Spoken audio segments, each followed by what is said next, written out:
This episode of Capes and Lunatics is brought to you by Tweaked Audio. Get awesome headphones, go to tweakedaudio.com and use the coupon code Southgate to get 30% off, free shipping, and a lifetime warranty. Or you can get there through the link on our website, southgatemediagroup.com. This is Brian Edward Hill, and you're listening to the Capes and Lunatics podcast. There's a thin line between heroism and madness. Here the line fades to nothing at all. This is a world of Capes and Lunatics. And nothing is off limits. Hello, welcome, beware, the world makes no sense. Charlie's all in on DC Comics. Lilith was up just about on time. Nothing makes sense! But stay tuned, we have fun in store, and at the end we'll let you know about what we're doing next week's special. Something different. Alright everyone, strap yourselves in. Capes and Lunatics starts right now. Welcome to the Capes and Lunatics.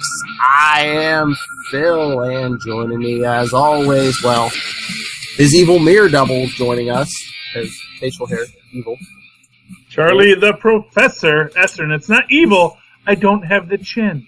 He has facial hair. I have everything but the chin. He has facial hair and a full-time job. It's his mirror double. With benefits. Ooh. I can tell us that. Everybody's getting flu shots, man.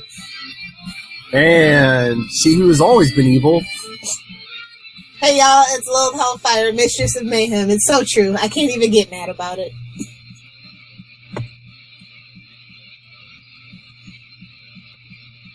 Watch her blow her smokestack when she gets her birthday / early Christmas present. So should I do a Facebook Live for that? Are you going to do it unpacking? Should I? I don't care. Go ahead. Like I said, I sent you two things. I don't know if they're going to get there at the same time, but they kind of go together, so. God. Anyway, so anything happened in the world of movies? No, Charlie's like, I don't care about Lilith's birthday. Let's go. Here you go. I know, well, we can talk about Lilith's birthday, you know. No, listen. Lilith, I'm happy old birthday. and that don't matter. It's fine. Let's move on. Shut up. You're still like the youngest one on here. Shut up. Still old as It's dirt. 1 year closer to death and our final reward. Yes! Thank you for the reminder. Don't be so cheerful. Yes. Fine. I will greet death like an old friend. Hashtag, yes, that was a Harry Potter reference. Since nobody else reads Harry Potter on this podcast. I really don't even watch the movies either. Yeah. Good! You don't. You read the books. Anyway. Well, I don't That's a younger generation's things. That's old timers. We have. You're not old. You're in the Harry Potter, Lilith. All the Harry Potter fans, like, are OGs, are old as dirt. Like, it's just true. Sorry, kids. You're not kids anymore. When you're playing the Cursed Child, like, everybody has kids that are in high school now. Just saying, you're not the youngest spring chicken. Yeah. But some of us are 2 days older than dirt, Lilith. Don't forget. Hello. Gelman, get on your job. What's on the agenda? I'm just saying. Okay, let's see. Well, I'm sure everyone saw Daredevil got canceled on Netflix. Big surprise. So, they just need to come out and say Jessica Jones is done too, right? Well, yeah, that and Punisher, but like Rob was saying in our group. What are they going to do with Punisher, though? Well, they're probably going to cancel those, but like Rob's saying, they already filmed the last seasons for those. They're probably not going to announce that till after those air. Okay. As Rob was saying, a lot of people don't check out, seasons if they know it's already dead, so. That's kind of not true on Netflix. That's kind of the Netflix's thing. So. Yeah, but it seems to be what they're doing, because, they announced Power Man and Iron Fist. They waited till Daredevil had been out for a while before they announced Daredevil, so. Yeah. I mean that makes sense, Because I seriously don't see them keeping Jessica Jones and Punisher if they're canceling Daredevil, so. Oh, you know what they're doing? Punisher could get canceled, but I think they should keep Jessica Jones if they at all possibly can. No, but I guarantee Disney wants all them for their streaming. Yeah. Well, what they're doing right now is they're negotiating with Disney about whether or not these last seasons of Jessica Jones and the Punisher are going to premiere on Marvel Plus or Disney Plus streaming. So they're basically saying we still have these two that we can put out there. And the cancelizations of the other two are probably, just sort of part of the process. But I think they maybe are talking about, okay, so we have the two that we haven't done yet. Do you want to buy them? Do we want to have a partnership on the Marvel Netflix universe on the DC Plus platform? Meaning that Netflix moves from just being a platform but to being a producer for other platforms, which is a great strategic move for Netflix. Because if Netflix can start having the Netflix series on HBO, the Netflix series on NBC, suddenly Netflix changes its dynamic between being a company that's just producing content for its own platform to the company that produces content for everybody's platform. And they've already done this with DC and Teen Titans, since that is on the net. That is a Netflix show that got migrated over to DC, DCU or DC, whatever DC's calling its thing. Get some Disney cash rolling in there. Yeah, well, speaking of Disney cash and Warner's 3 tiers, Warner's. Wait, and if you don't have it's like, really, Warner's, are you making money out of this? That's all I gotta know is, are you actually making money? Because you've got 3 paid sites now. Which is going to be all rolled into one in late 2019. No, they're going to, you're going to have the Warner's 3-tier system. So even there, it's 3 tiers. So, I don't know. I'm not, Is this including DC Universe? Yeah. Okay. Well, DC Universe is owned by Warner. Yeah, but I didn't see this. Are we talking about the Disney? Mm-mm. Like how the Disney's going to have its 3 tiers of Disney, Star Wars, and Marvel? No. Well, I guess Warner's is doing something like that. Yeah. So basically, it's what they've already been doing. Hey, Tyler, good to see you. Hey guys, I got a house full of kids. My nieces showed up last night, so I got 5 kids hanging out. So here's the story of a man named Tyler. You just gave me hives. Ew, children. One is okay. It's when you get more than one that it gets a little squirrely. But no, at the moment, the thing is, if you just put them in a safe space, they'll take care of themselves. You just sit back and make sure nobody's hurt. But wait, at a certain age, they're self-replicating. They're fine. That's all right. Yeah, but Lilith Hellfire just doesn't like children. Luke, most children. Most never guess what Aunt Lil said about you. Hey, I get that. There are certain kids I cannot take, but my family so far, they're all good kids. Right now. But in answer to the question, Tyler, as far as I know, right now, Disney is still having all of Marvel and Star Wars and the Disney properties all on one service for one price. But there hasn't been an official announcement either way yet, right? No, that's true. But we are told that it's all on Disney Plus. So now, Warner's is putting out this tier model. Has Disney learned the lesson about spreading their content? Because honestly, that's what's killed a lot of their good animation stuff, where they spread it across XD and the Disney Channel and ABC. So we'll see. And now let's just say Disney does have a history of doing stuff like that. So let's not just Well. To be fair, Lilith, when you say spreading out and hurting their content, are you saying it's hurting it critically or it's hurting it financially?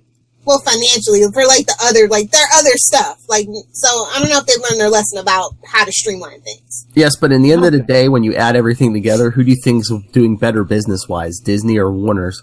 Disney. Well, I don't know. Warner's might be doing Warner's owns a lot of other stuff just outside of DC. Let's not get carried away. Exactly. Let's not get carried away with our mouse overlord, okay? Let's not start praising them just yet. Well, okay. I mean, let's just calm down. I mean, it's probably a difference of hairs or whatever, but I mean, it's just, I don't think either one's hurting for Cat, Yeah, no, and but in this landscape of streaming, where everybody's like, oh, this is just the new cable wars, you have to stand out and you have to offer more, is my whole point there. So. Well, exactly, and I think that's what Disney Plus is doing. Good job, whereas Will. Warner's is trying to chop it up. Good job, and I Will. don't think that's a good plan. You just gave Marvel a new idea. Coming late 2019, the Cable Wars. Yes. X-Man, Oh, okay. You can all blame it. Nate Ray! December 1st, 2018. You can all blame Low Hellfire. And what about our Wade's World podcast? Yes, that's the new Wade's World drought. Thank you. There you go. Nice. I heard you guys complaining about it, so I figured, well, why don't I just do one? Oh, I listen to Wade's World a lot. I'm happy to know, Lilith, that you will not be a court jester in hell.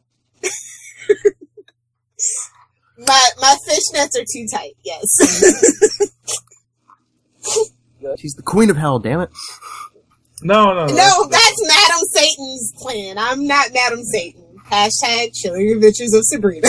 Yes. Are you going to watch the Christmas special that's dropping December 14th for Sabrina?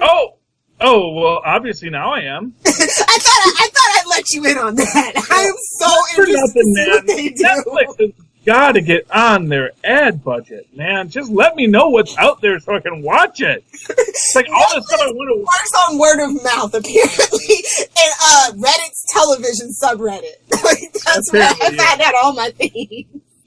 Yeah, no, not for nothing, I was listening to the Wait What podcast the other day, and they were complaining about, it's like, I want to see this thing, and they, won't give me the show I want to watch. It's very frustrating, Netflix, but you still have very good content, so we'll put up with the difficulties. But come on, just spoon feed it to us, okay? We didn't come to this internet to think, Netflix. Come on, Netflix. Charlie Esser needs Baby Birdie. Come on. Yeah, Baby Bird me, man. Okay, just in case we lose Tyler. Tyler, did you see who they just cast for Star Wars The Mandalorian? Was it Nate Nolte? Yep. That's scary. I can never tell those two apart. You can't tell Nick Nolte and who apart. Gary Busey. Yes, thank you! Except for Gary Busey. I still haven't seen them in a movie together. That's all I'm saying. Nick Nolte's the less insane one, okay? Yeah, just study the teeth. Yeah. Okay. Yeah, but if he's not smiling, I have no clue. I absolutely agree with you, Charlie. Nick Nolte was in the first Hulk, right? Oh, yeah. Yeah. And Gary Busey was in the Buddy Holly. Yeah, with the dog one, That's yeah. Yes, okay. I like that, too. The Buddy Holly story? No, the Hulk, Hey, I said the dog one. Oh, yeah. Honestly, I enjoyed it. I think that was Ang Lee, right? I think he did some really great visuals in it. Not all of them were winners, but you know what? Not everything can be a winner, but I thought it handled ideas well. I didn't need his dad becoming the Absorbing Man. I thought that was... They should have done a more traditional villain for the Hulk for that. Mm-hmm. Leader, Abomination... Or just General Ross. Why is General Ross not a good enough villain for the Hulk? That's the sequel? What they did in the sequel? The sequel, it wasn't really a sequel. It was a second film. It was a continuous soft reboot. It was a mulligan. You get one. There, Charlie. See Nick Nolte? I can see Nick Nolte, yeah. Okay. And tell me, like I said... I know. Him and Gary Busey... I was about to say, is that Gary... No, it's not. I was going to say, even in the IMDb... What I'm going to say, most people are organized by name in my head, so you do get that Morgan Fairchild, Morgan Freeman confusion from time to time. Okay, you lost me there. Morgan Fairchild and Morgan Freeman. They're both under M for Morgan. I was going to say, the best if you don't, their generation. Okay, if you don't see their faces, okay. If you're just confusing names, okay. No, but it's like I was going to say, who is that person? Morgan. Okay, so you ever have a 404 error in your brain, except you're finding a file, but it's not the right file. All right, I'm going to blow everyone's mind. Your brain is returning the file, and it's like, no, that's not the right file. It's like, no, this is the file. It's like, no, it's not the right file. No, it's the file, and you're just arguing with your brain. It's like Charlie's just like Morgan Fairchild narrated Shawshank. What? Yeah, exactly. It's like, I know that's wrong. Why are you giving me that brain? The brain says, no, it was filed right next to the right neuron. It was right where it was supposed to be. It's like, well, that's not where it's supposed to be then. It was misfiled, brain. Oh, brain. Don't steal me, brain. Okay, Homer. Tyler, while you're here, are you going to be watching the crossover with us or no? I plan to. Cool. Where are you gonna be? Who, me or Tyler? Well, Tyler's next weekend. Next weekend, I'll be hanging out with Phil. Well, Saturday, but I mean, it starts Sunday night. I know. I'll be home. Oh, you'll be home by Sunday night? Yeah. Cool. But yeah, I think the good part is, it's always mobile. True. I can just broadcast in. He's sitting there in the van in the back. I guess it's Lilith ruined the surprise, listeners. Yeah, next week we're going to give you 3 Capes and Lunatics episodes. Each one, if you watch on YouTube, you can watch us like 15 minutes after each Arrowverse crossover episode. So Sunday, Monday, Tuesday. I really hope that they release this crossover after, like, as its own movie or something. Just like they did when they did Invasion. They released it as a... Like, I found it at Redbox. Like, they had it on its own disc. Well, they didn't do it with Earth X for some reason. Well, Earth X, they did it on the, like, the Blu-rays and stuff. Like, you can watch it as, like, one big episode. Yeah, but I mean... Or no, wait.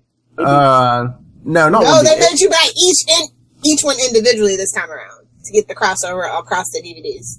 Not Earth X, on, Invasion they did, but Earth X, it's on, like, I think every set, so you can just watch it back to back. You know, you just hit play and it'll play them all in order. What? Well, you said it's on every... the whole thing is on... The whole thing is on it. You can buy any set and have the whole complete crossover for Earth X. Yeah. That's useful. Yeah, the year before they did not do that. Then probably because people complain. Yeah, probably. There you go. It's like when you had that Fall Guy, what was it called? Rescue. What'd you say? Crossover. Remember the Fall Guy? It was like the first, like, shared universe crossover on TV. You had the Fall Guy show up. Well, technically that's not true. Well, no, because Green Hornet was a backdoor pilot. But they had Rescue, which was Lou Ferrigno's show after the Hulk, where he was a paramedic. I believe it was called Rescue. And they, like, have to rescue the guys from Fall Guy. So you had the story start in Fall Guy. I just want to watch it and finish in one setting. The Elseworlds movie. And does anybody else Green Arrow costume? What? What about the Green Arrow costume? Doesn't Grant look kind of funny wearing the Green Arrow costume? What nobody's talking about is Steven's chin is not built for the Flash suit. It is freaking me out. Did they sew him into that Flash suit? They did! Well, I'm surprised. It'd been kind of neat. Put him in the old Flash suit. That's what I was thinking. John Wesley's JWS's, yeah. Yeah. Like, so, but, like, how does that... Your poor Charlie. Well, no, because I can understand how, like, Green Arrow, how Oliver Queen might become the Flash. It makes perfect sense. How does they're just soul swapped, basically. Don't ask me how, but I think how does he become Green Arrow? How does the Flash become Green Arrow? Didn't I see?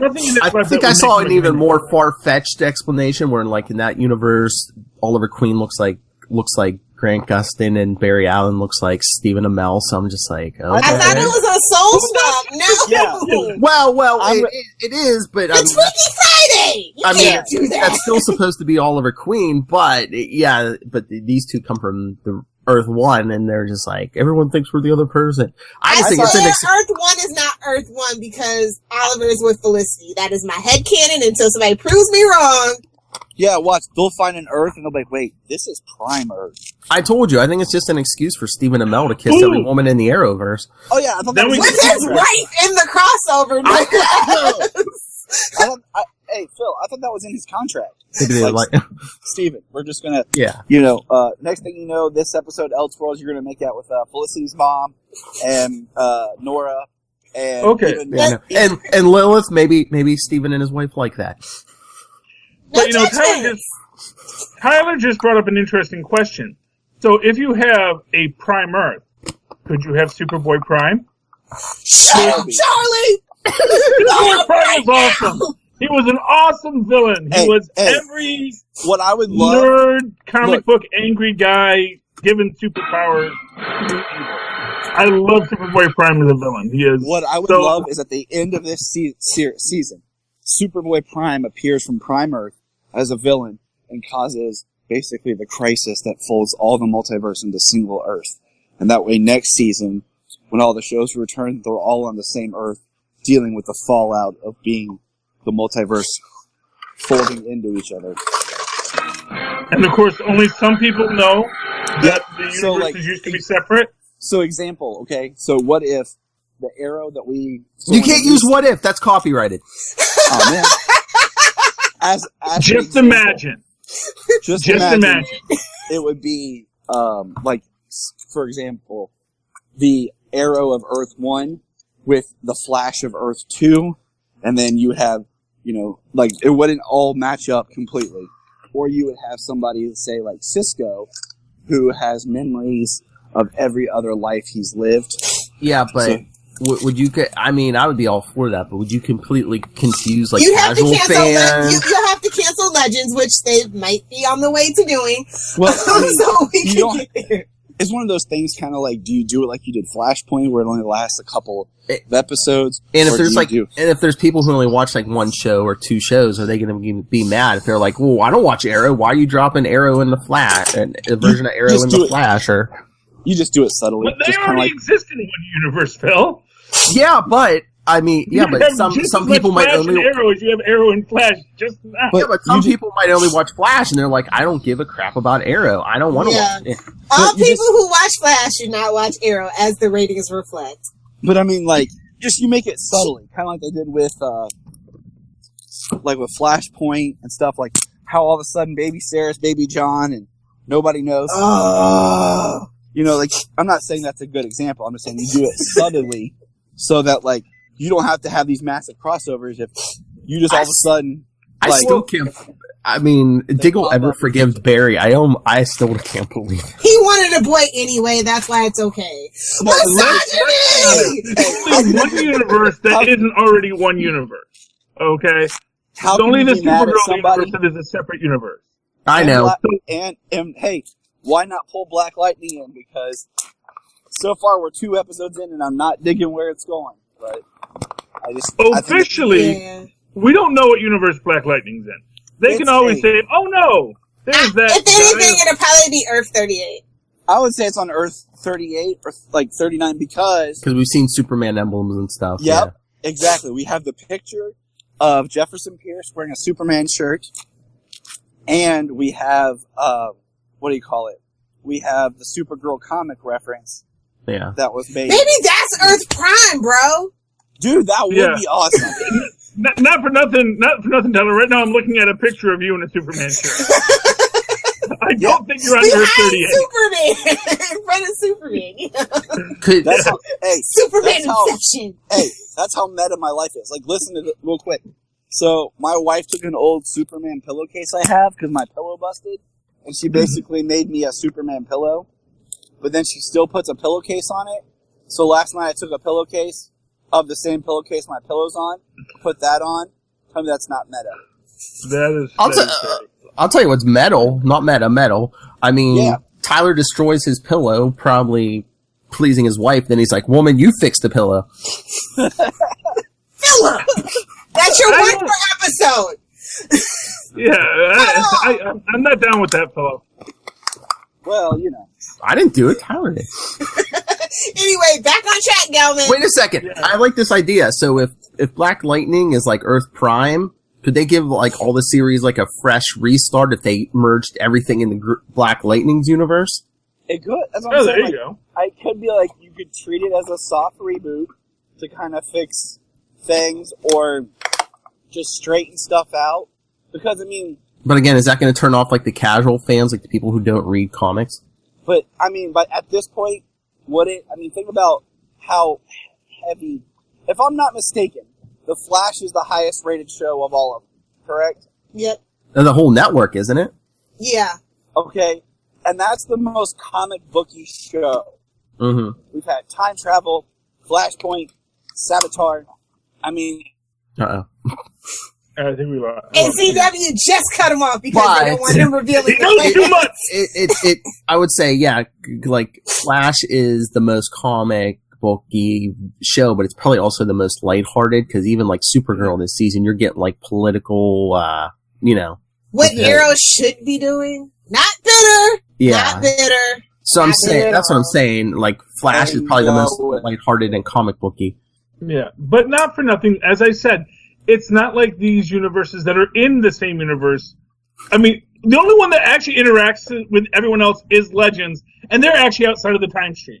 So they're the only ones that are like, oh, we should reach out to Barry. Let's bring some guys from Barry's show on ours. Let's everyone under the arc. That's not true. I mean, you had Supergirl come over last season for an episode of Flash, that musical. It's always the Flash is the connective tissue. He's been in every single crossover, whether there be mini or the large scale ones. So. Well, yeah, because you got to cross those dimensions. But okay, so here's your premise for Elseworld. All of our favorite characters get into the arc, the Wave Rider, as all the universes collapse in on each other.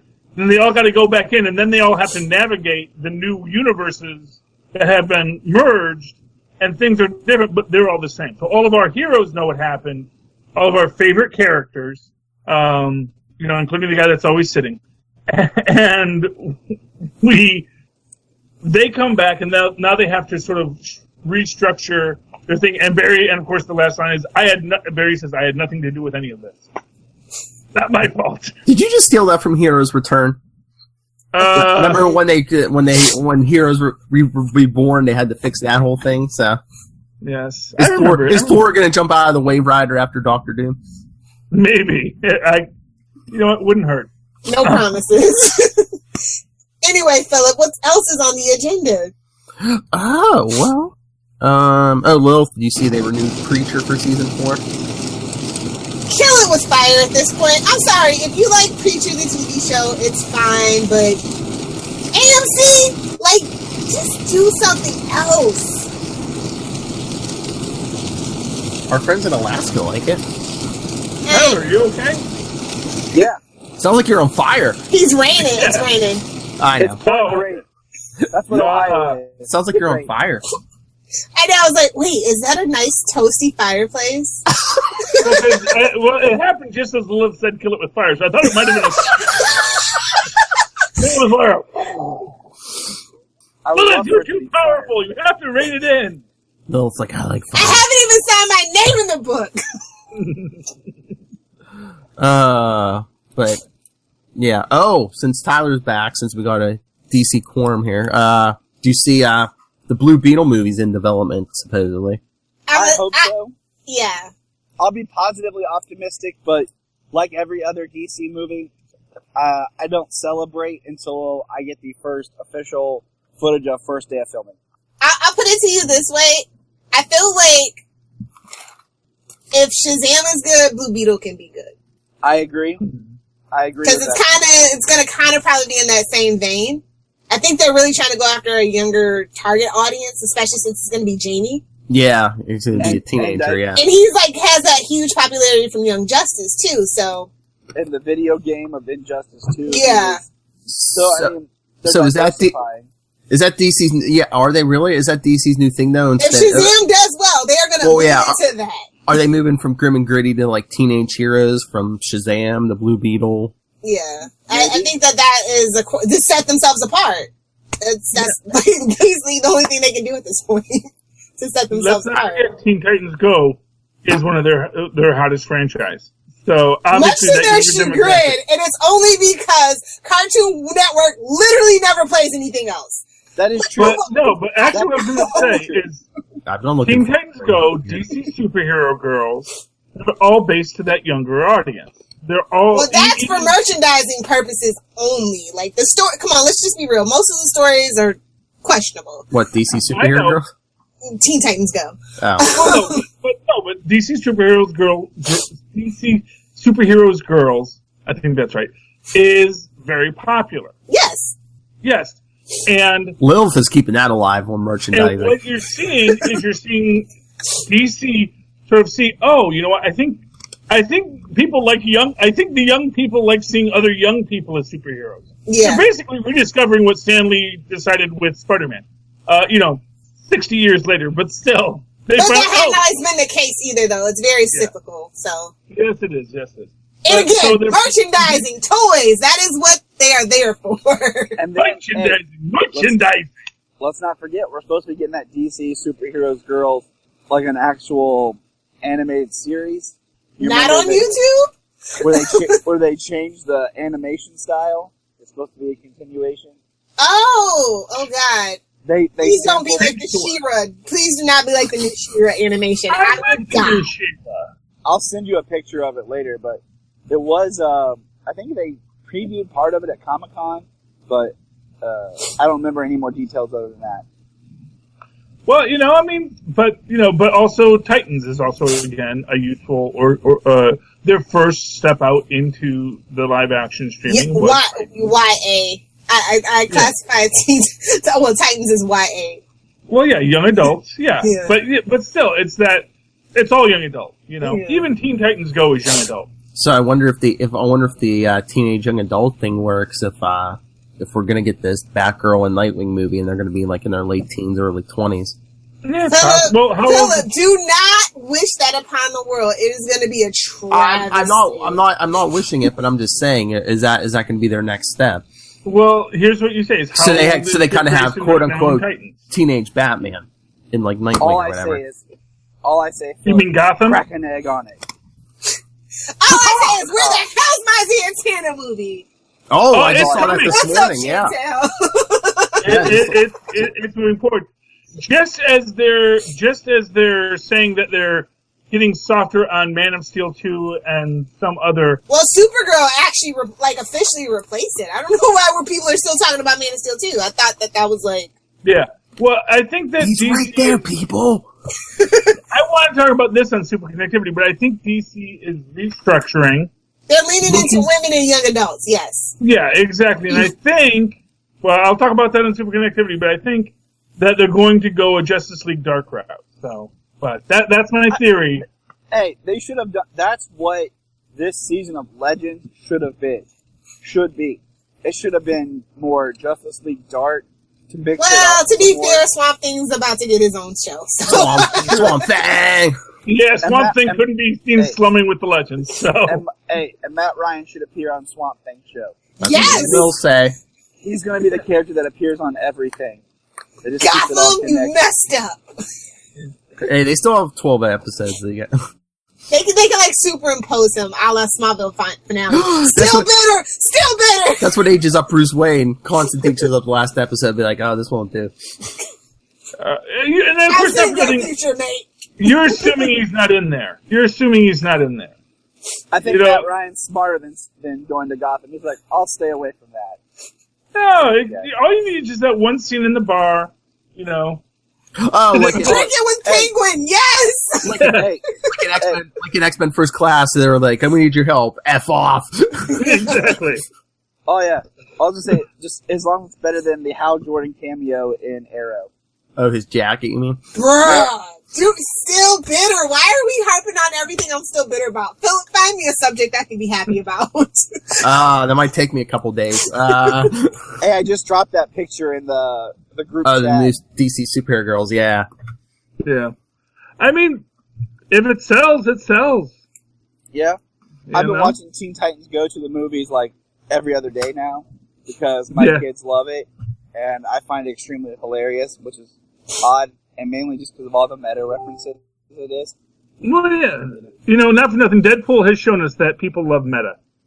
It is, we've gotten to a point where it's no longer about creating new content, it's about referencing content and being self-aware. Although you have to be really careful about meta. Isn't that called As a Supernatural fan, Tyler, we all know too well. You have to be very careful about how you do your meta. Otherwise, you will piss off the fans. Well, I was going to say, did Family Guy basically pave the way for that?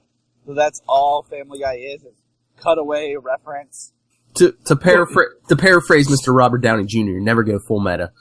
Yes. Yeah. To be honest, and of course, yes, that is certainly a popular culture touchstone of the resurgence, but obviously other people have been being meta before that. All the way back to Shakespeare, the first meta guy. Yeah. Shakespeare was very meta because he was always having. Now he was a shade thrower, is what Shakespeare was. Okay, he threw shade. That is not meta. That is shade throwing and tea sipping. Okay. All meta gags are the throwing of shade because you don't break the fourth wall to say, "Hey, look how good this story is." You say, "Really now?" Just because you lampshaded doesn't make it okay. Say it with me, writer's room, for the people in the back. Oh. Anywho. So, TV this week. Did anybody watch Flash this week? I did. What did you think? Weather Wizard has a daughter. Yeah.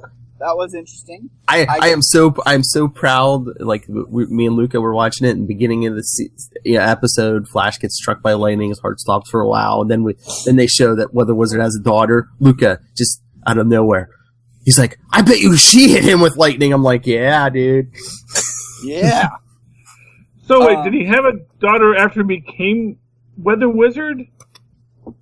No, wasn't it like, no, she got hit in the latest Black Dark Matter Storm. Yeah, just happened to get the same powers.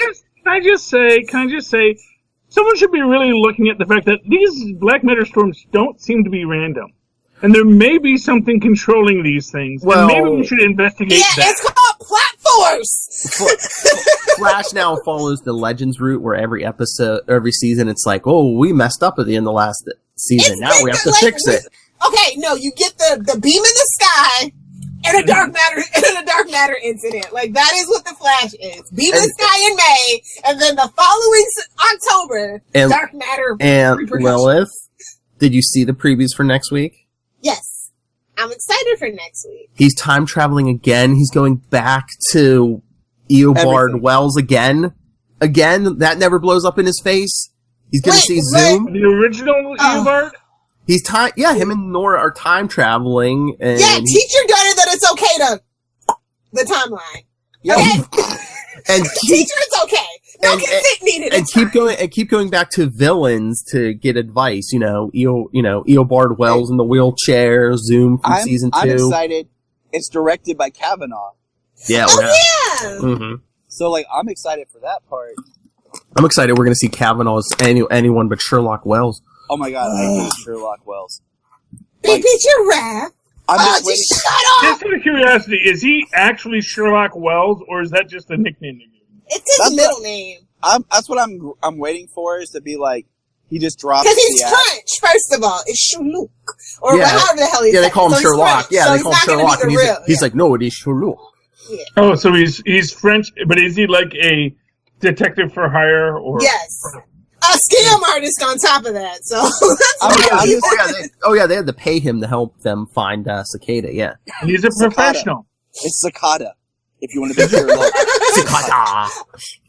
Tomato, potato. I don't care. Lilith, for the rest of the season, we have to call him Chimichanga. No, don't insult chimichangas like that. Can we, real quick, can I talk about how much I actually really enjoyed Arrow this week?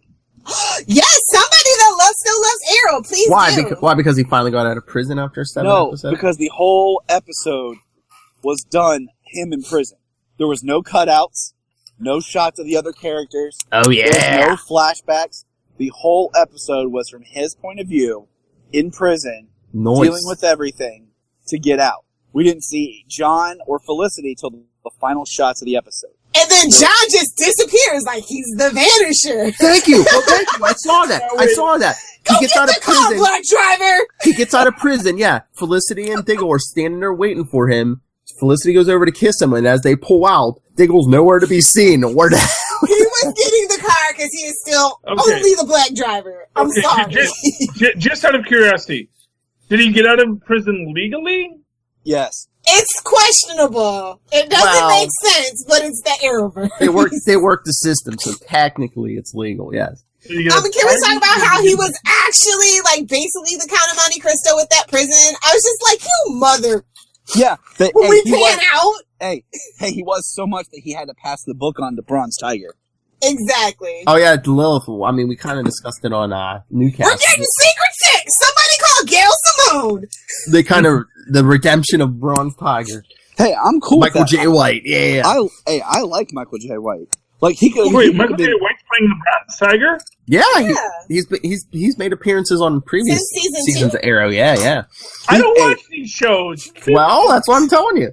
Yeah. Just season 1 and 2, then you can skip to 5, and then you can skip to the second half of season 7. I think. But yeah, they played him as like a villain. But yeah, it looks like he might be redeeming himself. So Secret 6, because we can't have Suicide Squad. Come through. I solved your problem, Arrowverse. There you go. You're get Gail Simone on the phone. There you go. Hey, I'm looking. Hey guys, I'd love Secret. guys. Huh. The building down the street from us is on fire, and they're evacuating the strip. Oh, All right, I gotta go. go get him, Superman. Okay. Go get him, Superman. Bye. Be careful. I'll talk to you guys later. Where's he at? Alaska? I don't know, but apparently a place where there's fire and rain. Tyler's seen fire. Damn He's Midwest, seen rain. and you want me to move further north, Philip? I don't think so. Okay, yeah, there will be no fires down there when the hurricane hits. Yeah. No, just water. Yeah, just water. I know. Can't have fires when you're 5 feet Drenched in underwater. water constantly. And it's 90% swamp anyway, so it's like, they're used to walking through the water. Swamps and sinkholes. It's true. That's right. From now on, fans refer to her as Swamp Thang. Yes, because I believe in sophisticated suspense. Hashtag watch Newcastle Crew. Hey, what about that Newcastle? Anyway, what else you got for us? Comic book shit? What about our Newcastle Crew podcast? Yeah, if you want to do. Let's just be real. It's the Matt Ryan podcast at this point. Next thing you know, we're going to be watching old episodes of freaking Criminal Minds. Okay, so this might be DC, a very DC heavy reviews because Charlie Esser got more DC books than Marvel this week. Everyone, Oh yeah, if you can believe that. It was kind of light on the Marvel side, so I understand. well, I mean, Quality, anyway. How dare you? not for nothing. I didn't get there till Thursday. A lot of Marvel books that I would normally have bought were sold out. So but I did get my one Marvel book. You got two, I thought. Oh no, my two Marvel. Yeah, my other one was Fantastic Four. Or do you want to say that for super connectivity? Well, I can talk about all this. I don't think we have a lot of crossover between these two audiences. I think that you have. You know what? You can stay on enough said then. Get out of here. He's like some super connectivity are sophisticated fans, not like these They're fancy boys. not like these ruffians. He's not the fancy man. So That's absolutely okay. That's I'll save anything for super that we want. Trust me, I can go. No, I don't care. You can do both. 3 minutes on just my why Wolverine was right. Was it's actually believable that Wolverine killed Lobo in the amalgam crossover DC versus that makes perfect sense, which we'll get to in super connectivity. I'm not a fan in a bit, but yeah, I can. You know me, I can go 20 minutes on that, so that's not a problem. Having content for super connectivity is never the problem. Because once Joe says, "Hey, did you see this?" and then I'll talk for 30 minutes. Listeners with Capes and Lunatics, Charlie Esser is basically saying You're basic. and it's okay to be basic. Can we stop fighting the whole thing that it's not okay to be basic? Because that is like an attack on womanhood. What I'm actually saying is that I think of Capes and Lunatics as a far more news-driven show, whereas Super Connectivity is an opinion show. And so there are people that like both facts and opinions. But but there are people that are only going to want the facts or only going to want the opinions. So it's not a problem if I do double duty in this show. So what he's saying is facts or feelings. Exactly. Super Connectivity is really a conspiracy podcast. It is the what's that guy's name? Not Chuck. David Walker on the phone. Oh, don't you dare say that name. I know who you're thinking of. That's for comic books. It's the conspiracy comic book podcast. Wait, who's about whose how name? things fit together. Yes, at least that's what I always envision. About fantasy. Bendis. I don't hate that's why we have to get you to be like, But you know why I don't hate the men as much as you do? Because I don't read the stuff that doesn't make me happy. Because he's gone from. I don't read Superman anymore unless somebody sends it to me. I can get Charlie Esser fired up on Bendis. Tony Stark's parents go. Even that, he's mad about it. You know, at this point, it's like it's done. It's like it'll be retconned away sooner or later. It's a terrible tragedy, but we don't dwell on it. All we right, acknowledge it, and we never forget. But we don't sit in sorrow for it. We look for the joy in other things in life. All right, let's get the comics. But no, Lilith. That was awful that he made the Tony Stark. Yeah, I know. I didn't get you. But, and actually, it's not that he made him know, but it said it wasn't. But he's not mad at him. Beforehand. It's not. You know what? Right there. You know what? That is the point. It's not Bendis. It's hype machine around Bendis. That someone is deciding to hype. Bendis is doing this big thing. Bendis. And you know what?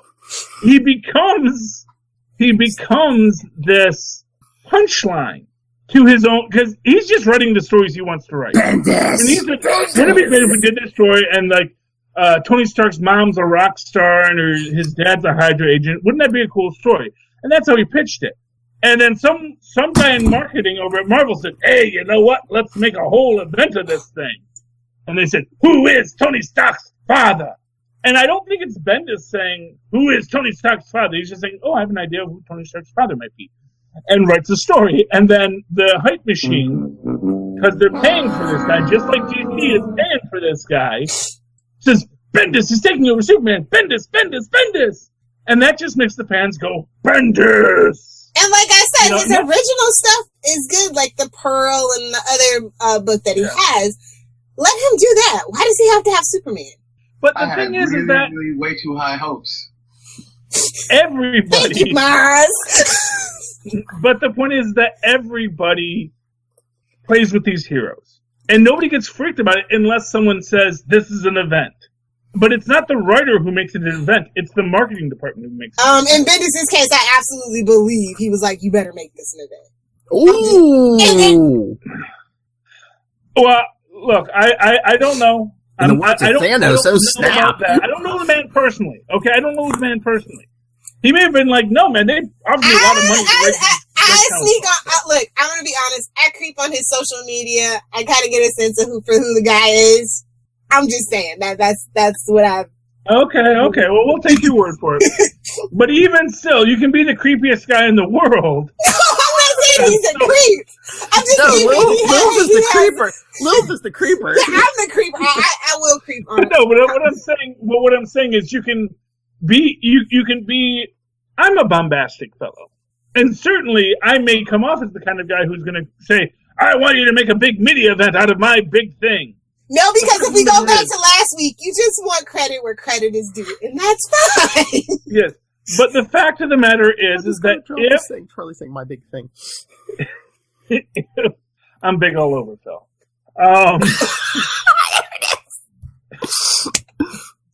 But the point of the matter is that it doesn't matter how much Bendis wants it to be an event.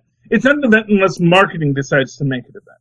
And so that's marketing's choice to push Bendis. And then have fans. Because here's the thing. You can't change a character without annoying fans. There's literally nothing you can do. You can't go back to the old stuff. You can't make new stuff. You can't do anything without having someone go, "Oh, that's not what I wanted."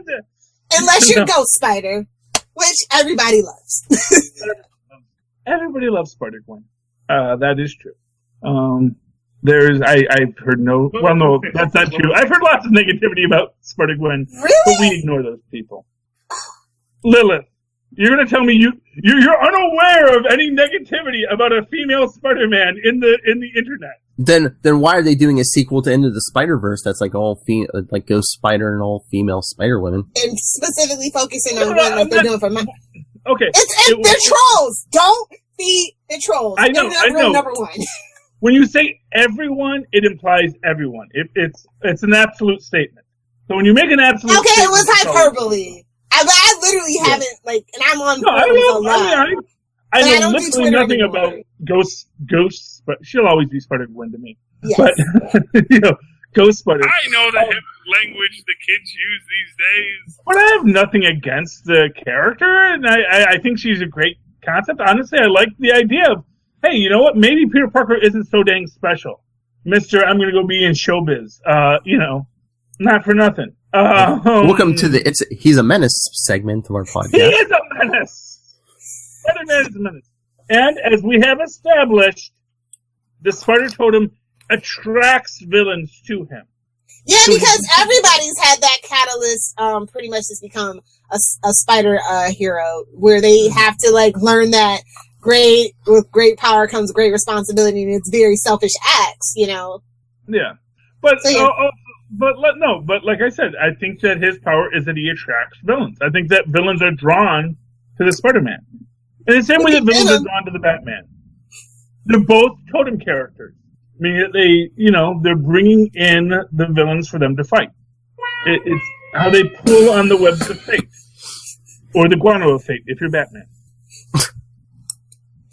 Anyway, what were we talking about? We're gonna get to comics, but okay. Lilith, did you read Heroes in Crisis? Because I know Charlie Esser did. I did. And what did you think? I find this whole storyline to be very middling. Like, the artwork's pretty good. The story, I just feel like the editor should have took another swoop on the story. Like, it's very... So, well, I mean, this is kind of Tom King style, but I only see 3 possible outcomes. Harley's a murderer, which, I mean, you can kind of see because she's crazy, but they're kind of darkening that character when I thought they were kind of lightening it up. Or are they driving Booster Gold insane? Or I believe the Charlie Esser theory is this is all just like a big AI... it's a simulation. Star Trek: The Next Generation. The holodeck's gone nuts, and we got to fix it. Yes. Yeah. Yeah. I think that's. I still think that's. Well, first of all, I think that the holodeck's gone nuts is what it is. Now, how that plays out. So, for example, in this issue, we see that what does Booster Gold talk to? He talks to Booster Gold. Yes. And the whole idea is we're not quite sure who is the real Booster Gold, and da-da-da-da. Except I assume the one that thinks that Booster Gold is balding is the AI. And we see, at the end, he's coming there, and we see Harley Quinn on top of all the dead people. And again, we don't know which Booster Gold that is she's talking to. Makes me wonder if Harley Quinn had a similar thing. But her AI, and which means that all of the interactions we've seen between Harley and Booster may have been the two sides of the AI fighting over who they are this whole time. And it is this idea that the AI has created icons of Booster Gold and Harley Quinn to sort of decide what it wants to be. Because they created an artificial intelligence! In what universe does this not, and then made it do work? That's the thing. It's like, okay, I've created an artificial intelligence. I've created an Ultron. I've created a Vision. Okay, go have a good life. You can say go have a good life. Isn't it Kryptonian technology programmed by Batman? Of course it's going to go insane. Well, it's, yeah, hey, hey, who's the guy to program it? Oh, hey, you guy who dresses up like a bat and beats up people every night? From the man who brought you Brother Eye, yes. Exactly. Yeah. Oh my God, and please don't let it be like Future's End. Ugh, please. Well, I mean, part of me was thinking there was some sort of identity crisis aspect in this. With like the rewriting of, because since we have villains here too, it's like, are we rewriting villains? I don't know. And but to speak of that, when you get to Old Lady Harley, maybe my pick of the week. Okay, Lord. Really good book. And we get to, I know none of you guys read this, but you want to meet future Batman? Oh God! I'm looking for the review. There we go. There's future Batman. Is that the Thinker? No, that's Bruce Wayne. That is Bruce Wayne, who after Nightwing dies... you shut your mouth!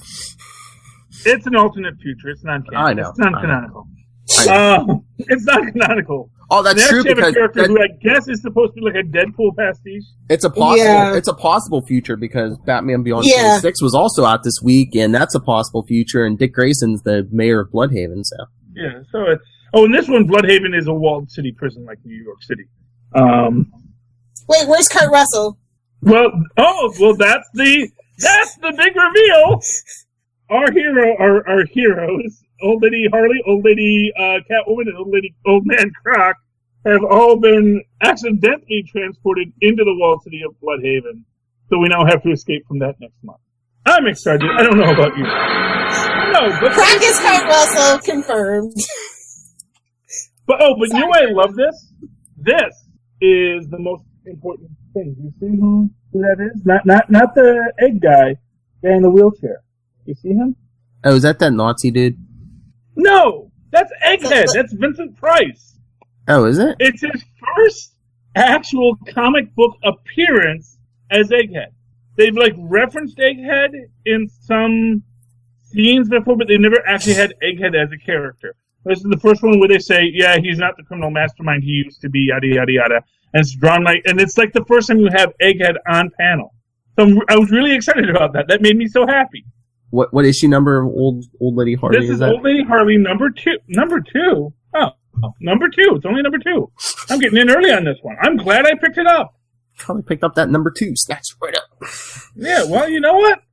That might make the pull list next month. I don't know yet. But, like I said, it's got a lot of humor and a lot of meta qualities, but it's sort of it's the dystopian future of the DC universe told through the gimlet, not the gimlet eye, the jaundiced eye of well, I guess gimlet might work too, of an aging Harley Quinn. So it's a lot of fun as she revisits all of her old friends and enemies, and I really enjoyed this. And Anarchy in Arkham is the title of the episode. So because Arkham is now an old folks' home for retired villains. Well, As it always was. Speaking of old people, Lilith, did you read Old Man Hawkeye 11? I did. Of course I did. Hawkeye's tracking down the old Thunderbolts. He finds Zemo at an old Weapon X facility, trying to create his own, I want to say Captain America, but I guess Captain Hydra. Why did they do this to my Hawkeye? Why? But no, he finds Zemo, and Zemo's all crippled and deformed in a wheelchair. It's basically wasting away. Yeah, well, he is as he deserves. Yeah. Well, yeah, he kills him. I'm pretty sure he kills him. Mercy kill, it's fine. A couple million arrows. So I'm pretty sure. That's a little overkill then. Yeah, a guy in a wheelchair, just one in the heart would have pretty much done the job. And next issue, I'm pretty sure it was only 12, right? Well, yeah. So next issue is going to be Old Man Hawkeye versus Old Man Bullseye. Okay. I don't know. I'm curious. Because he makes the Old Man Logan. What? What, Charlie? I said we already know he wins because he makes the Old Man Logan. So. Yeah, I got. Is that? Well, yeah, of course. Before that? Yeah, this is before that because Hawkeye was blind in Old Man Logan. Oh yeah. Fully lost his sight, and now of course it could be that's another alternate universe. Yeah, I was gonna say I thought this was kind of sort of. Yeah, because who knows? Because guess what else came out this week? Dead Man Logan #1 of 12. Okay. Is he dead or is he just old? What's the story now? Well, he's dying. Because is he always dying? Well, he's been using this. Well, now that young Wolverine's back, he could die. I know he's been using this drug to boost his healing failing healing factor. So it's basically catching up with him. So he's basically taking mutant growth hormone. So basically, it's like the beginning of Old Man Logan when he came to this universe. It's he's like, oh, I'm dying, but I gotta take out. I want to take. Again, he's back to Mysterio. Got to take out Mysterio because he's the one who made me kill everyone in my timeline. So, isn't Mysterio already dead? Isn't that the idea that he's in hell right now, or he's always back and forth? No, he in Scarlet Spider he was semi-retired in Las Vegas. So I don't know what. Oh, okay. So he's back to being a magician. Good. No, they showed him in this issue. He was in a retirement. He was living in a retirement home. He was he had some old lady. Is that a reference? All these old people retirement homes are look, we know what the comic book industry's full of. You old farts! Oh, I thought it was a reference, we should retire all these older characters. Well, what they're saying, and again, going back to Egghead, it's the recognition of the complexity of the histories of comics, and that if they are going to survive, we have to understand that some characters may have to be forgotten for a while. Yes, please. For a while. Superman, looking at you. You made it to 1,000, now just die. Just say retires Superman. For at least 5 years. Okay, I can live with that. You know, Fantastic Four went away for a while. So. Yeah, Batman needs to go away bad. Shut your mouth! I didn't say Nightwing, I said Batman. I know. And then Didn't Nightwing Batman can go away for a rise. while? He was like officially dead in the comics for a little. Yeah, Batman Not was as long as Reed Richards was officially dead. Batman went away for a while, yeah. Nightwing Not took long over. enough. Not long enough. I said 5 years, okay? I mean, let's be brave and do what the Flash did. Let's just make it 30 years. I'm over it. Nobody has new things for Batman. I'm over it.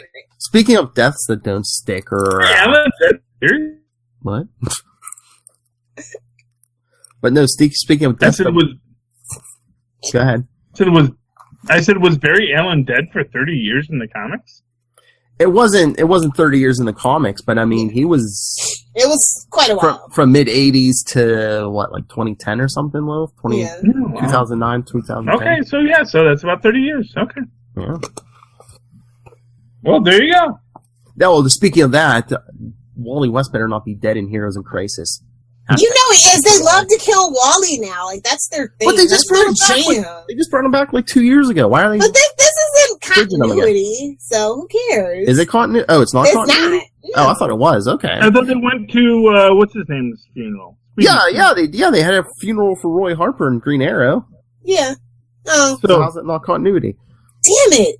This makes no sense then. That's what I'm telling you, Lil. Roy Harper was the only one to actually die, and these were all just AI creations of the AI trying to work itself out, which is, again, just dumb. But I don't think people understand how AI is actually like built and how it works, and I get so annoyed. Like, it's the gamma radiation of the 21st century, Lilith. I mean, genetic engineering and AI, it's like, it's radiation! Ooh. The AI has been genetically engineered, and now it's unstoppable! Anyway, like, I do want to tell you guys, because we're kind of sort of still on DC Books, maybe let's just go back to DC Books, to pick up, what is it, Nuclear Winter Special #1. I actually liked it. I like the end of the year roundups that they do usually. It's 10 great, new, different stories with, I liked it well enough. I was debating it. I don't know. Something about it didn't 100% catch my eye, but then again, maybe I'm not as big a DC fan as some people. Yeah. So, but I looked at it and I was like, "Ooh, Nuclear Winter, what is that?" But yeah. Oh, I did read the alternate comics that came out on Wednesday. It was actually we already reviewed that last week, so that was good. Yes. So never mind that. I'm waiting for the next one. Teen Titans. Did anyone read this? No? Okay. I thought maybe. You know why I picked it up? Quick question. You know why I picked it up? Why? Because it reminded me of the Hulk holding up the mountain in Secret Wars. So, and we actually even get like that whole concept here because Crush, the daughter of Lobo, is holding up the building that is about to crush everybody. Oh, nice. Yeah, it's cool. It's that was the whole thing. I was like, well, this is just like that great episode of Secret Wars where the Hulk is holding up the mountain. Yeah, no, I did not get Teen Titans. I did get Titans. Okay, well, that's fine. They're stranded on another planet. They send out a distress signal, and who answers the call? Lilith on the last page, who I'm assuming is taking Nightwing's place while he's out. Oh, who is it? Kyle Rayner.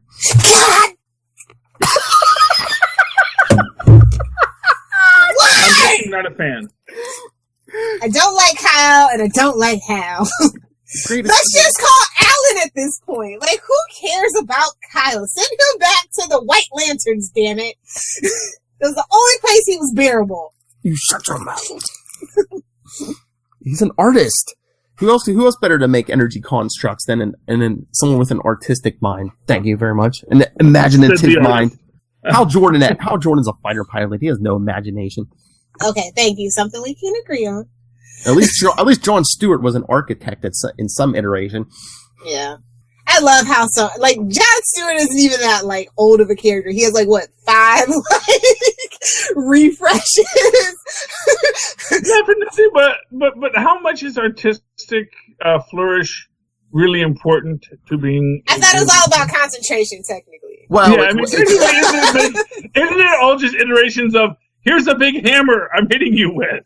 Well, it's one, it's willpower, yeah, but two, I mean, if you can come up with some elaborate stuff, I mean, isn't that better than giant hammer?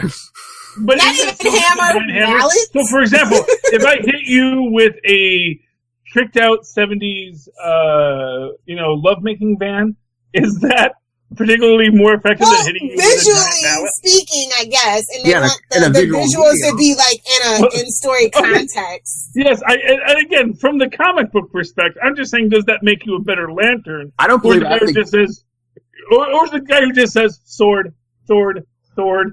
Wait, are they linking creativity and willpower? Like, I'm really confused about that. Now that we're into this conversation. I don't believe I have to give Charlie Esser this lesson, but it's not all smash and bash Charlie Esser.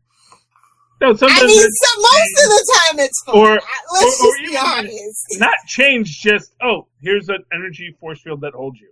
It's like, does it have to look like something, or is it... Because here's the thing, it can look like whatever you want. It's still just an energy construct. It is no stronger nor softer just because it looks like a whoopee cushion.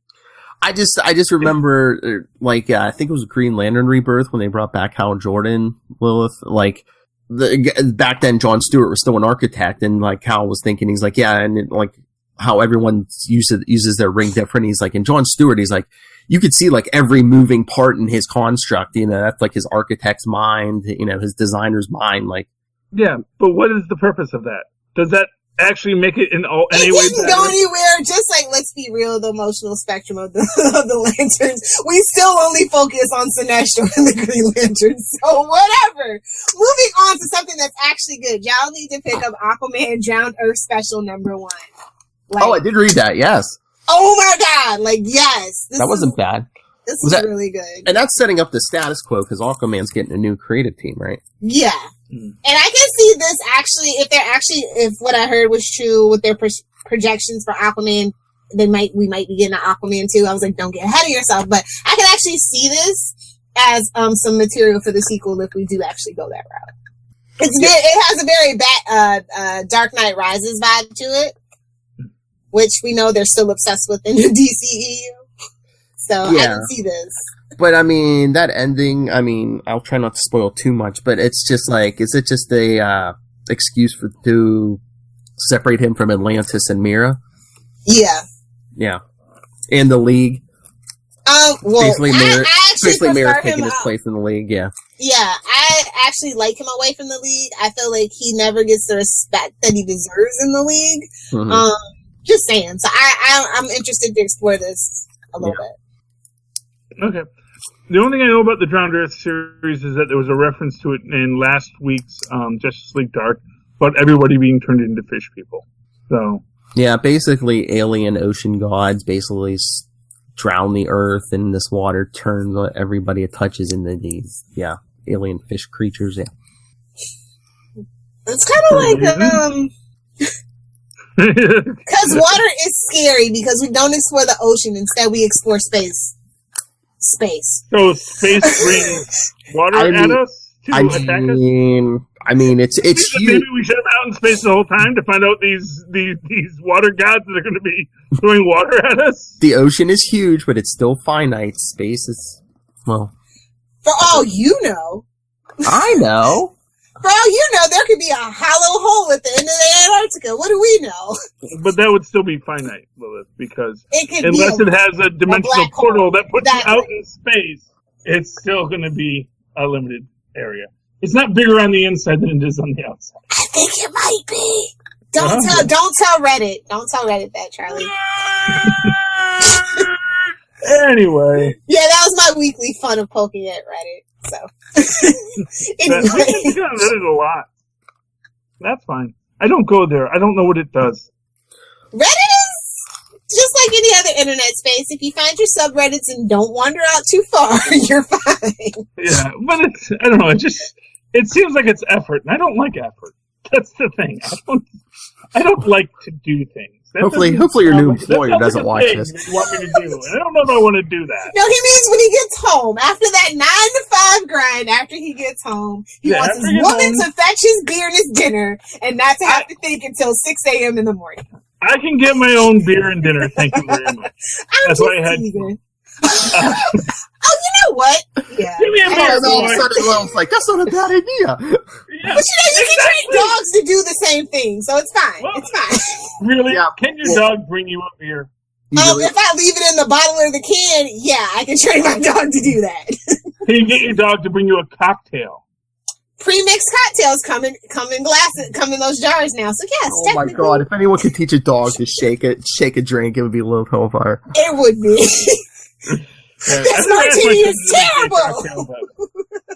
All right, before we wrap this up, since I know Charlie hasn't been reading this, Lilith, Uncanny X-Men. Yes. What about it? Still enjoying it? It's only issue 3. Yes, I'm still enjoying it. It's usually about the 4th or 5th issue that it kind of just gets.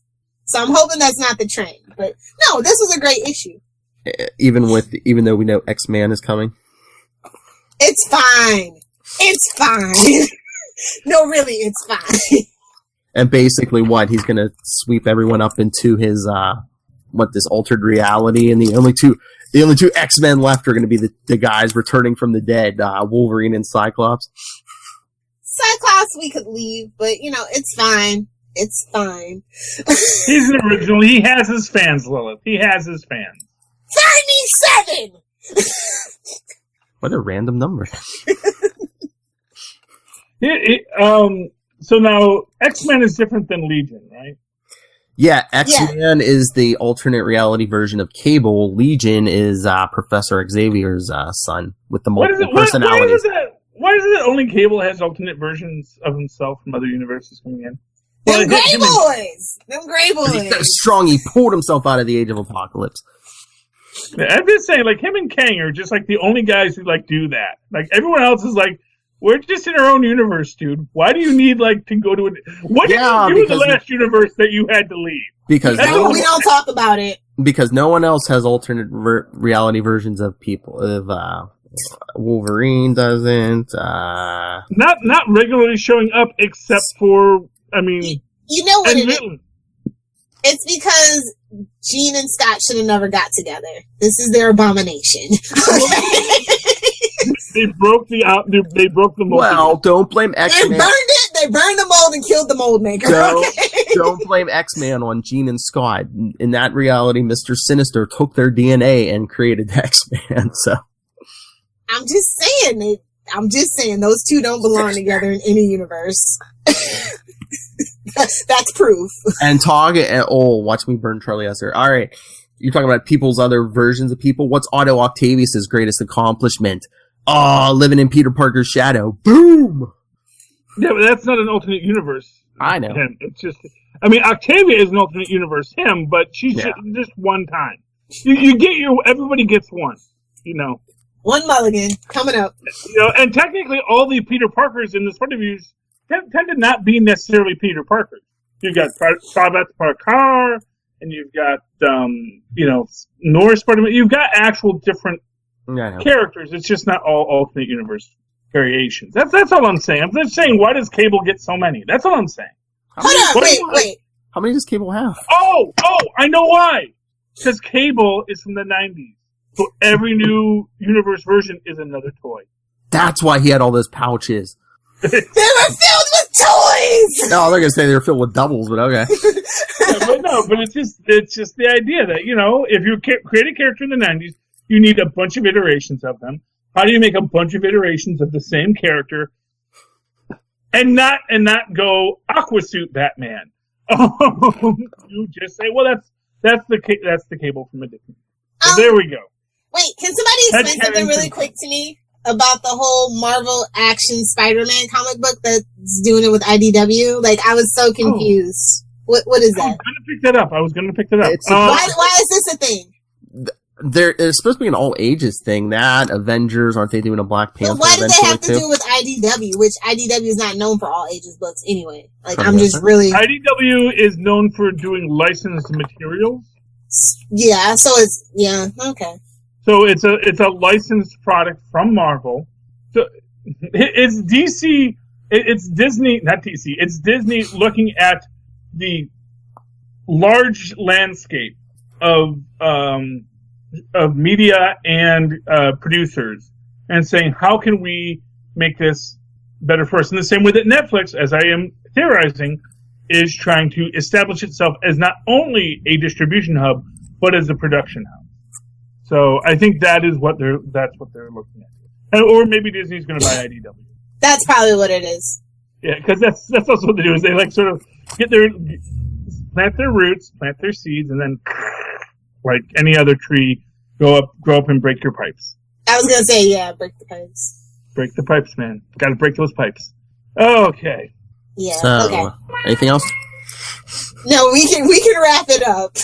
All right. So, let's do this again with me, though. That's you get to leave. But that's okay. No, then after you, he gets to come back to me, so it's okay. He gets to end the day with Phil just says no. Phil just is. He's the hardest working man in show business. He just never stops podcasting. He does. I'm like, hey, Phil. Oh no, I can't. I'm podcasting with Kristen. Oh no, I can't. I'm podcasting with the Quasar Boys. He just pees in a coffee can. You know. How did you know? What about our Quasar Quantum Zone?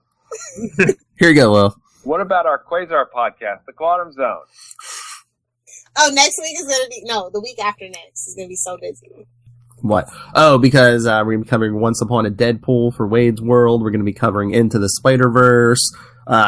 Then the week after will be Aquaman with our friends. Oh, by the way, my Spider-Gwen costume will be here, so if you want to do the Ben Reilly thing, you can. Charlie, yes, sir, you need a costume.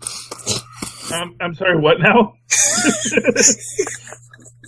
So for Into the Spider-Verse, because I'm going, I'm gonna do the Spider-Gwen thing because my boyfriend wants me to. He's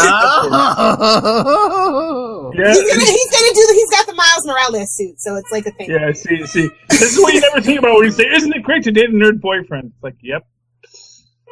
Give it a minute, Lola. No. He's not even really nerdy. He just wants to dress up because every day is Halloween. That's his. Well, there we go.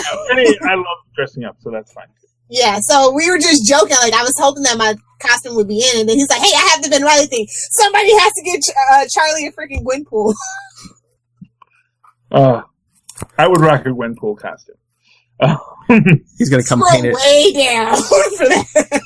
He's just gonna come paint it all orange. It's clobbering time. I did in high school. I cosplayed the Hulk, but I've never done the thing.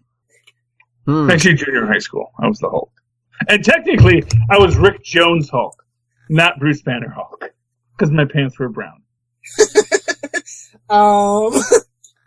You know what Deadpool says. Anyway, that guy wore the brown pants.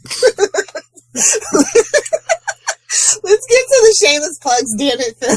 All right, so like we said, if you want to join us on YouTube next week, we're going to get 3 episodes of Capes and Lunatics, each one covering an episode of the CW crossover. So you can hear us talk more crap on the Arrowverse. But send us your thoughts. And next Saturday, December, what is that, the 8th? You can catch me and Tyler Patrick at the Steel City Con. You should Facebook Live from it with you two together, though. Just maybe a quick 5-10 minute thing. Okay. Super Bros. and you could Facebook Live when you unbox my present and go, son of a Phil. Yeah, I'm totally gonna do that. Okay. See if you can get Brent Spiner to sing "The Lady Is a Tramp" with you. YouTube hits, yes. Yes. All right. Step 1, Phil, learn "The Lady Is a Tramp." Wait. Brett Spiner singing. Gates McFadden is there too. Maybe she can dance. Isn't she a dancer? Dr. Crusher? I have no idea if she did. I thought she was. I thought I read somewhere she was. Well, who isn't everyone dances. Yes, her dancers. I don't know if she's like a professional dancer, and maybe she was a professional dancer, but Now I think about her more for her dramatic work. Anyway, email us capesandlunatics@gmail.com, facebook.com/capesandlunatics, @capeslunatics on Twitter, Capes and Lunatics on Instagram, and the voicemail 614-382-2737. That's 614-38-CAPES. And Lilith Hellfire. If you nerds want to fight me on Twitter, you can find me at Lilith Hellfire. If you want to join me on Instagram, at Lilith Hellfire86. And if you want to talk Smallville and Superman, at Save Me Podcast on Facebook, Twitter, Pinterest, and or Instagram. Fight me, nerd. And Charlie Esser, the man in the brown pants. Where can people get a hold of you? And what about our super connectivity podcast? Oh, I screwed it up. Coming up next. Coming up next, yes. If you'd like to write to me in an old-fashioned email way the way our mouse and files once did, do so at superconnectivityblog@gmail.com. That's superconnectivityblog, all one word, @gmail.com. Of course, follow me on the Twitter. I tweet Agents of S.H.I.E.L.D. coming back. Gotham coming back. Cloak and Dagger. Sure, why not? At Charlie Esser, that's CharlieSer.